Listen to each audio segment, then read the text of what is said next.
C'est le grand entretien de ce Smart Impact, 26 minutes avec une personnalité qui compte dans notre économie, dans notre société. Je reçois Gildas Bonnel, bonjour. Bonjour Thomas. Bienvenue, vous êtes Merci. le président de la Fondation pour la nature et l'homme qui fête ses 35 ans cette année, de vocation, le plaidoyer auprès des décideurs, la mobilisation des publics. Avec un peu de recul, qu'est-ce qui a profondément changé en 35 ans pour vous? Oh là là. Pas grand-chose. Moi, je suis arrivé il y a 2 ans et demi Oui. à la présidence de la Fondation. Donc, je parlerai plus facilement de ces 2 ans passés à la gouvernance. Ce qui a changé, en fait, dans le fond, pas grand-chose. Ouais. Le contexte a Faut toujours changé. convaincre, Le quoi. contexte a changé parce que, je ne vais pas vous raconter ici, vous connaissez par cœur le backlash écologique qu'on est tous en train de vivre, on y Oui. reviendra Mais on certainement. va l'évoquer, oui. Mais il y a 35 ans, en 1990, à la création de la Fondation, on ne parle pas d'écologie en fait. C'est vraiment pas un sujet d'actualité, c'est pas du tout dans les études d'opinion, quoi. On vient de loin. Et c'est déjà la vision, j'ai retrouvé un claim que j'aime beaucoup de l'époque qui dit pas de nature, pas de futur. Ouais. C'est hyper intéressant. On est toujours sur ce sujet-là. Comment est-ce qu'on fait pour imaginer un quotidien en bonne santé, en sécurité, dans lequel on a bonheur à imaginer la vie de nos enfants et de nos petits-enfants sans la nature. Le contexte est différent, mais le sujet est le même. Ouais. Fondation, c'est qui a changé de nom, hein. Fondation Ushuaïa, Fondation Nicolas Ouais. Hulot, puis Fondation pour la Oui. nature Qui a toujours été l'homme. statutairement pour la nature et l'homme. Ouais. Fondation Nicolas Hulot. Alors tiens, on va parler justement de ce combat, parce que moi je pense que c'est un combat culturel qu'on est en train de mener, et je vais m'appuyer sur une citation. Vous dites, à la Fondation, nous n'avons pas d'opinion, c'est la science et elle seule qui guide nos travaux. J'entends cet argument, vous dites, on est apartisan, Oui. sauf que c'est plus possible, parce que le simple fait de dire ce que vous dites, on se base sur la science et voilà la réalité et voilà pourquoi il faut changer de modèle économique, ça vous met dans le combat politique d'une certaine Mais façon. c'est politique, c'est un combat politique, c'est un combat citoyen, mais hors des partis politiques. Oui. C'est-à-dire qu'aujourd'hui, c'est une démarche citoyenne que de dire qu'il y a des fous furieux qui remettent en question la réalité scientifique. Il y a quand même des gens qui disent que la Terre est plate, quoi. Et ils sont extrêmement nombreux. On a aujourd'hui une manipulation de l'opinion. On a quand même un chef d'État d'une grande puissance qui dit que le climat, le dérèglement, c'est une arnaque. C'est la plus grande arnaque du siècle. C'est fantastique. Il le dit pas n'importe où. C'est fantastique. Donald Trump le dit devant les Nations Unies, à l'Assemblée générale de l'ONU. Donc on a face à ce mur de malintention, on a une obligation d'engagement, qui est un engagement citoyen et politique. Moi, j'ai l'impression que la démarche, elle est très engagée, au contraire, mais on aime bien dire qu'on est apartisan parce que on souhaite travailler avec tout le monde. Voilà. Et moi, j'aime bien dire qu'on est une ONG qui ne crie pas. Et qu'on travaille à la recherche de consensus en permanence parce qu'on n'a pas de solution. Et je vais revenir sur la science, si vous voulez. Oui, on reparlera de la science, mais une ONG qui ne crie pas, est-ce que c'est encore possible? Il y a un moment où quand les autres crient, on ne peut pas être mezzo voce, quoi. Parfois, c'est pas mezzo voce. Parfois, moi, je suis un ancien prof. Quand on rentre dans une classe de 4e, je salue mes collègues, parfois, le silence et l'attente ramène le calme, voilà. Alors que si on se met à crier, on n'y arrive pas. Alors, on est dans un moment de polarisation extrême et les réseaux et les réseaux sociaux et les communautés adorent ça. On a une partie de notre cerveau qui adore ça. Ça nous balance de la dopamine. Bien sûr.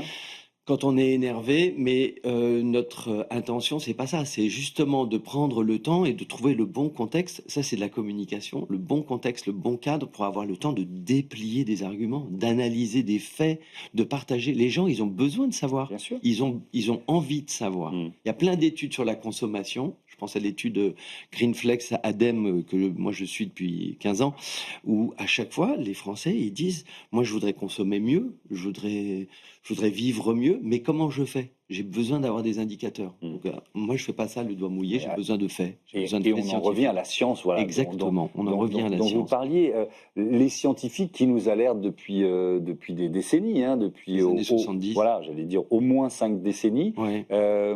Et qui, pour certains, sont un peu écrasés, justement, en ce moment.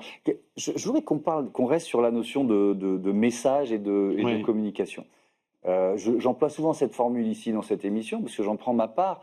Qu'est-ce qu'on a raté collectivement dans le message pour qu'aujourd'hui on soit dans cet antagonisme, qu'il y ait des climato-sceptiques qui aient remporté des élections aux États-Unis, mais pas seulement en Europe. Il suffit de regarder les résultats des dernières élections européennes qui n'ont pas été bons pour les messages environnementaux.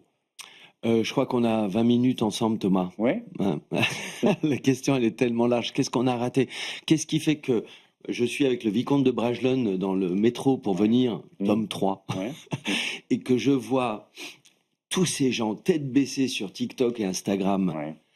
Qu'est-ce qu'on a raté qui fait qu'aujourd'hui, ces mêmes médias, puisqu'on les appelle comme ça, nous interdisent de faire de la communication sur le climat? C'est-à-dire que c'est aujourd'hui les algorithmes et les règles aujourd'hui de ces grands groupes, c'est on parle pas des sujets qui fâchent. Voilà. On parle pas Donc vous pouvez pas faire de publicité sur quoi? Sur Facebook ou sur Instagram? C'est compliqué. Il faut mesurer le vocabulaire, la sémantique, pour que ça passe à travers les fourches codines de ces gens qui décident de ce qu'on doit savoir ou ne pas savoir. Et moi, quand je vois tous les gens qui... J'incrimine personne, hein, ça m'arrive aussi de temps en temps, on a tous ce doudou à côté de nous, mais on a un vrai problème de médias, on a un vrai problème de canal pour pouvoir expliquer aux gens ce qui est en train d'arriver et quelles sont les intentions des uns et des autres. Revenons à la science, Thomas. On a effectivement des chercheurs qui nous proposent en permanence d'étayer nos propos pour que notre plaidoyer politique auprès des parlementaires, auprès des élus du territoire, mais aussi auprès du grand public, qu'on puisse donner des faits, en fait. Il y a des liens de causalité. Entre l'environnement et la santé, il y a des liens qui sont très forts. Alors, on parle des pesticides de synthèse. Bah oui, aujourd'hui, on a des faits et les agriculteurs, ils le savent parce qu'il y a des gens qui sont malades, il y a des procès, etc. Donc, voilà, nous, notre boulot, c'est de pas crier, c'est de faire en sorte que cette réalité monte dans l'opinion et elle ne s'est pas effondrée dans ce backlash écologique. Il y a aujourd'hui des mouvements politiques qui nous laissent penser ça, mais nous, on le voit.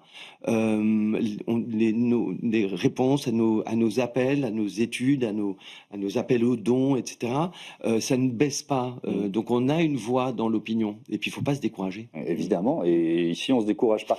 Alors, il y a plusieurs actes d'action de la Fondation pour la nature et l'homme. Je vais commencer par ce qu'on mange, l'agriculture, l'alimentation. Vous dites qu'on paye 3 fois nos aliments. Pourquoi vous dites ça? On a fait une étude très intéressante sur l'alimentation où on s'aperçoit en fait qu'il y a un coût, il y a des coûts cachés en fait. Aujourd'hui, la PAC, la politique agricole commune européenne, finance énormément avec nos impôts, un modèle d'agriculture agro-industrielle extrêmement intensive, très utilisatrice de produits phytosanitaires parfois toxiques. Et ça, on le paye. Et puis, on le paye très cher à la caisse aussi, le produit. Aujourd'hui, les Français ont un vrai problème de pouvoir d'achat. C'est à partir du 15 du mois, c'est très compliqué de mettre des produits alimentaires dans son caddie, donc c'est grave. Et ils ont le sentiment qu'il y a une inflation qui a rogné leur capacité, leur pouvoir de consommer. Et il y a des marges qui sont prises par la grande distribution au milieu et qui sont intéressantes aussi à analyser. C'est le boulot qu'on fait. On essaie de voir un petit peu ce qui se passe dans la valeur des produits et où est-ce que se fait l'évaporation. Quand on voit aujourd'hui sur le bio, on a fait une étude sur la grande distribution, sur 8 groupes de distribution pour analyser, c'est 60% de la vente des produits alimentaires. Il y a des écarts qui vont jusqu'à 70% entre le conventionnel et le bio. Où ça va, quoi? Ça paye quoi? Bon, enfin, s'intéresse à toutes ces questions. Si on regarde un peu les postes d'émissions de gaz à effet de serre, l'alimentation, c'est 22% des émissions de gaz à effet de serre. C'est le 3e poste le plus émetteur quand même, après le transport et le logement. Il y a des combats et vous y participez, même sans crier, mais il y a des combats. Par exemple, celui qui a été mené pour proposer des alternatives concrètes aux pesticides. Vous avez le sentiment que vous l'avez gagné, ce combat, finalement? On n'a pas eu une bonne année. On n'a pas eu une bonne année parce qu'il y a eu la loi du plomb, mais il y a eu la LOA, la loi d'orientation agricole, il y a eu des reculs, et puis surtout, il y a eu une poussée parmi les parlementaires pour détricoter la réglementation environnementale avec une espèce de petite musique qui est que la norme, c'est pas bien, la règle, c'est pas bien. Et moi, je me mets à la place. Mais rien que nous deux. Moi, je suis papa, bientôt grand-père, mais moi, je veux des normes sanitaires. Moi, je veux pouvoir acheter des produits que je mets dans l'assiette de mon futur petit-fils ou petite-fille et être sûr de ce que je donne à manger.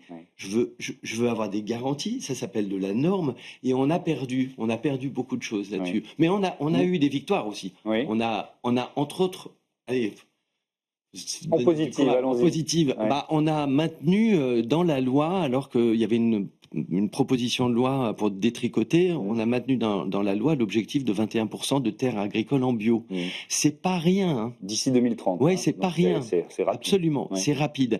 Et donc, bon, mais voilà, cette année 2025 a été de courtes victoires, et à chaque fois, il faut s'en féliciter et il faut tenir. Oui, effectivement, avec un autre grand sujet qui est la biodiversité. On peut peut-être, puisqu'on est aussi là pour faire de la pédagogie, rappeler pourquoi le sol, c'est une évidence, mais il faut le rappeler, je pense, pourquoi le sol est central pour notre équilibre, pour notre santé, enfin voilà, pour c'est ce nid de biodiversité qui malheureusement, alors on revient à l'agriculture, est parfois de plus en plus pauvre en vie justement. Et il y a une vie foisonnante sous nos pieds. Il y a un autre univers. C'est ça. C'est incroyable. Gaspard Koenig, qui est administrateur de la Fondation, si vous n'avez pas lu Humus, c'est un chouette bouquin pour découvrir ce sujet-là, le sujet des vers de terre. Et en fait, la surexploitation et l'usage intempestif, on va dire, des produits phytosanitaires ont dégradé le vivant dans les sols. Et ça donne des sols qui absorbent moins bien l'eau, et donc les impacts sur les inondations au moment des effets du dérèglement climatique. Donc on a un lien direct entre ce que vivent les citoyens dans ces territoires et ces sols qui sont de plus en plus qui sont de plus en plus arides, secs, qui absorbent moins bien l'eau, qui nécessitent pour pouvoir produire d'être boostés en engrais nitratés, émissions carbone épouvantables, qui participent de cette même détérioration de la qualité des sols. Bref, on marche sur la tête. Alors qu'on a des solutions, on connaît les solutions aujourd'hui pour pouvoir faire ce qu'on appelle de l'agroécologie. Alors, il faut se méfier des mots, parce que tout le monde se dit d'écologie. Mais il y a des solutions, il y a des exploitations qui marchent très bien, il y a encore une fois, la science a documenté, a étayé tout ça. Et quand on parle de sol, il y a cet objectif de zéro artificialisation nette d'ici 2050. Là aussi, dans cette année écoulée, il y a eu un certain nombre de combats et de recul, en tout cas sur le calendrier. Là aussi, c'est assez étonnant, parce que quand il y a des inondations, on explique que l'artificialisation a eu un effet direct sur l'ampleur de la catastrophe, le nombre de quartiers, de vies brisées à cause de ça. Et malgré tout, on a effectivement un certain nombre de parlementaires qui combattent ce zéro artificialisation, parce qu'ils disent c'est un frein à la croissance, dans des communes c'est inapplicable, etc., etc. Comment concilier les deux? Alors nous, on essaye de travailler avec tout le monde. Voilà. Et ce qui est très intéressant avec le sujet du ZAN, je rappelle quand même pour ceux qui nous regardent que c'est en 2050, ça veut dire dans 25 ans, arriver à ne plus bitumer, à ne plus manger les espaces naturels, dans 25 ans. C'est dire, à partir de maintenant, on diminue l'augmentation, mais parce qu'on continue à bouffer du sol vivant. Donc, il faut le remettre dans le contexte. Ce qui est intéressant, quand on cherche des solutions, on analyse en fait une situation qui est une double contrainte. On a besoin de logement. Les gens, il y a des gens à la rue, quoi. On n'a pas de logement, on manque de logements sociaux. Le logement est cher, il est très cher. Donc, il faut pouvoir répondre à ce besoin de logement tout en répondant à l'objectif que nous avons tous, c'est de garder des espaces naturels. Parce que quelle vie on se prépare. Et donc, nous, on a travaillé, entre autres, avec des associations, la plus fameuse d'entre elles étant la Fondation pour qui a changé de nom, pour le logement, anciennement Abbé Pierre. Désolé pour ça. Fondation pour le logement des défavorisés. Le logement des défavorisés, c'est ça, je n'ai pas encore bien acquis le truc. Mais c'est hyper intéressant de travailler entre experts, justement, de se dire quelle est la bonne marche à suivre pour trouver et faire émerger des solutions. Il y en a plein. Il y en a plein. Et ce qui est très amusant, c'est que les parlementaires au niveau national ont beaucoup débattu sur ce sujet-là, qu'il fallait déréglementer, qu'il était urgent de bouger le calendrier, etc. Mais dans les régions, ça fonctionne. Nous, on accompagne des territoires, des collectivités locales. Dans toutes les régions, le ZAN avance. Alors, on pourrait, si on parle de mobilité, parler des ZFE, les zones à faible émission. Là aussi, on voit que il y a plutôt un recul avec le nombre de villes qui s'engagent. Mais au-delà de ça, je voudrais qu'on généralise un petit peu sur la question du code environnemental. Vous parliez des lois et du droit et d'un cadre finalement qui nous rassure. Je suis d'accord avec vous. Mais la difficulté du code environnemental, c'est que c'est le plus récent. Et qui vient se surajouter à des codes qui existaient déjà. Parfois, il est contradictoire avec des codes qui existaient déjà. Ça fait quand même partie de cet échec dont je parlais tout à l'heure. Peut-être qu'on est allé un peu trop vite. Certes, il y a une urgence environnementale, mais dans la mise en œuvre de ce code. Votre avis là-dessus? Je trouve ça... Enfin, j'aimerais bien être lobbyiste du camp d'en face parce que c'est vraiment trop facile. Avec les bonnes images pour la presse, avec les 3 codes et les 40 000 pages de réglementation, c'est facile. Moi, je reviens toujours, c'est notre obsession, c'est penser au quotidien des gens. Qu'est-ce qu'ils veulent, les gens? Ils veulent pouvoir vivre en bonne santé, en sécurité, parce qu'il y a des maisons qui se fissurent. Il y a quand même 20% des Français qui disent qu'ils vont devoir déménager à cause du dérèglement climatique. Il y a des gros enjeux. Ils veulent pouvoir choisir des produits dans leur caddie.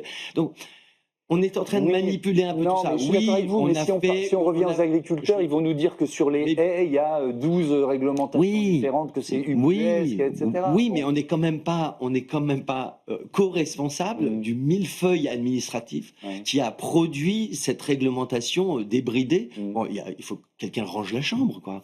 Mais nous, notre sujet, c'est quand même de dire qu'on a besoin de garantir et de nous rassurer sur le fait que, en 2050, on va arrêter de bétonner. C'est chouette comme nouvelle. En 2050, moi, mon petit-fils ou ma petite-fille aura 25 ans. C'est un truc de dingue. On met pas de la norme pour la norme. Et puis, sur les agriculteurs, moi, je veux dire un truc parce que j'en connais plein. On travaille avec beaucoup d'entre eux. Vraiment, c'est horrible l'agribashing. C'est horrible ce que supportent les agriculteurs. Ils le disent tout le temps. Ils ont les nerfs quand on leur parle d'écologie a priori, parce qu'ils disent mais nous, qu'est-ce qu'on fait de mal, quoi? On travaille bien, on fait de notre mieux dans des contraintes économiques qui sont terribles. Donc il y a des gens qui, pour des raisons électoralistes, soufflent sur les braises de la colère. Nous, on pense qu'on peut trouver des solutions avec ces gens-là et on passe notre temps à chercher à les faire émerger. Alors, on va continuer de parler de communication. Vous êtes le fondateur de l'agence CIDIES et Fabrice Bonifay, qui préside entre autres GenAct et qui vient d'organiser l'événement Play for Life à la scène musicale à Paris. C'était notre invité la semaine dernière. Il a une question pour vous. C'est lui qui me pose une question. Ok. Comme moi, ça fait des années que tu es dans ce métier de la communication au service de l'essentiel. Et voilà, on est à la croisée des chemins. On voit bien qu'il se passe quand même dans le monde et en France des événements qui, on n'aurait jamais cru que ça puisse être possible. Alors, quelle est ton analyse déjà, toi, de communicante de cette situation, et comment tu vois les entreprises changer de discours ou pas par rapport à nos thématiques habituelles, de la durabilité? Est-ce que tu penses que les entreprises vont maintenir un discours engagé, ou est-ce qu'elles vont changer pour s'adapter à la conjoncture? Donc, quel est le niveau de sincérité en fait des entreprises qui sont tes clients la plupart du temps et que tu vois évoluer? Est-ce que tu penses qu'il y en a encore quelques-unes qui sont sincères, ou est-ce que finalement les masques tombent et que les discours d'avant c'était uniquement du cosmétique pour l'image? Le niveau de sincérité des entreprises. Qu'est-ce que vous en Merci dites? Fabrice pour ce ballon. Oui, Euh, c'est pas monolithe en fait. bien sûr C'est que pas non. noir et blanc. Mm. Je pense que moi je connais bien les entreprises. Chez Sidiez, ça fait 20 ans qu'on travaille exclusivement sur les stratégies de transition des entreprises et des marques. Euh, il y a des moments dans l'entreprise, il y a des équipes qui changent. Mm. Ce qui est fou, c'est qu'on peut avoir des gouvernances qui ont envie d'avancer, qui sont très sincères, qui sont mobilisées et qui peuvent être remplacées par une équipe qui détricote tout. Ça, c'est... Vous l'avez vécu, Ah, ça? ah ouais. Puis dans des très belles entreprises. Mm. Donc ça, c'est un peu affolant. Il y a le sujet du marché mondial. On a des très belles entreprises en France qui vendent sur les marchés et qui aujourd'hui se disent il est urgent de se taire, Ouais. surtout sur les sujets de responsabilité sociétale. Bien sûr. Ça, c'est quand même très Oui, moi, embêtant. j'en parle souvent avec des Ouais. groupes internationaux quand j'ai leurs représentants ici. Le marché américain, c'est Exactement. il faut changer la façon de. Il y a Ouais. des mots qu'on n'utilise plus. Ça ne veut pas dire que Non, mais c'est fou. la stratégie. Ah non, mais bien sûr, ça ne veut Oui. pas dire que la stratégie fondamentalement va changer, mais en tout cas, on emploie des mots Alors, différents. c'est quoi. là le sujet de la sincérité, Alors, Thomas. allons-y. C'est peut-être là où Ouais. on n'a pas la même perception, on Ouais. n'est pas à la même place, mais c'est là que on voit des entreprises qui aujourd'hui, alors qu'elles arrêtent, Ouais. lèvent le crayon devant les journalistes, continuent à Ouais. dire on continue, on lâche rien. Voilà. Voilà. Et à la fois, c'est tellement humain. Il y a un moment de panique. Et à la fois, je voudrais rajouter un truc à Fabrice, qui connaît bien le sujet, c'est la CSRD. Ça a Donc pris là, beaucoup de la temps. réglementation Beaucoup de temps. européenne On a sur le bilan beaucoup extra-financier. travaillé, exactement, beaucoup travaillé sur les rapports de durabilité. On pilote des colonnes de chiffres sur les impacts de l'entreprise. On a construit quand même dans le cockpit des entreprises vraiment des indicateurs qui sont étayés, sérieux, puissants, etc. Donc, ça ne s'est pas arrêté. Mais non, c'est ce que j'allais vous dire. Des entreprises on est outillés pour pouvoir piloter les impacts. Voilà, et des entreprises qui ont quand même amorcé ce virage, alors plus ou moins vite, plus ou moins sincère et plus ou moins profond le virage. Mais enfin bon, si elles ont pris ce cap, elles vont pas forcément en changer. Non, et puis il y a un truc qui est évident, c'est que toutes les entreprises savent, je crois maintenant, qu'elles ne peuvent pas aller contre l'attente des collaborateurs. On parle des jeunes collaborateurs, mais les vieux aussi. Hein. Les collaborateurs, aujourd'hui, ils perçoivent immédiatement la dissonance cognitive quand il y a un message vers l'externe qu'ils ne vivent pas en interne. Et les consommateurs sont très attentifs, j'en parlais tout à l'heure, ils sont très attentifs, les gens sont intelligents, les gens sont inquiets, mais ils sont malins et ils veulent avoir des solutions. Et quand il y a un décalage entre le propos d'une marque ou d'une entreprise et la réalité de son offre ou de son produit, ça va pas durer longtemps. En général, les téléspectateurs qui sont aussi des consommateurs s'en rendent compte. Ce chiffre, c'est la Banque Centrale Européenne qui nous le donne sur les risques finalement pour les entreprises liés à la dégradation des écosystèmes ou aux aléas climatiques majeurs. 72% des entreprises de la zone euro, ça représente environ 3 millions d'entreprises, seront confrontées à d'importants problèmes économiques en raison de la dégradation des écosystèmes. On revient à la question de la biodiversité dont on parlait tout à l'heure. Et finalement, ma question, c'est sur la prise de conscience. Est-ce que la prise de conscience de ce risque existe et donc incite les entreprises qui ont commencé à prendre ce cap à le garder? Vous voyez ce que je veux dire? Ah non, mais là, je pense qu'il y a vraiment des niveaux de conscience. Il y a des grandes entreprises aujourd'hui qui savent parfaitement que leur chaîne de valeur est complètement connectée à la nature. Je pense à LVMH, par exemple. Quand vous faites des vins et spiritueux, quand vous faites du champagne ou du cognac, les sols, vous en préoccupez. C'est un patrimoine essentiel. Accompagner les viticulteurs pour changer de méthode, pour pouvoir garder ce patrimoine, parce que c'est un asset essentiel. Je peux vous dire que plus personne ne rigole sur ces sujets-là. Donc il y a plein dans l'agroalimentaire, on a tous ces sujets-là. Donc moi je pense que ça c'est acquis. Maintenant il faut voir comment est-ce que c'est piloté et si on a aux manettes des entreprises des gens qui sont court terme, c'est-à-dire quarter par quarter. Et en ce moment comme l'économie ne va pas très bien, on a un peu cette tendance-là.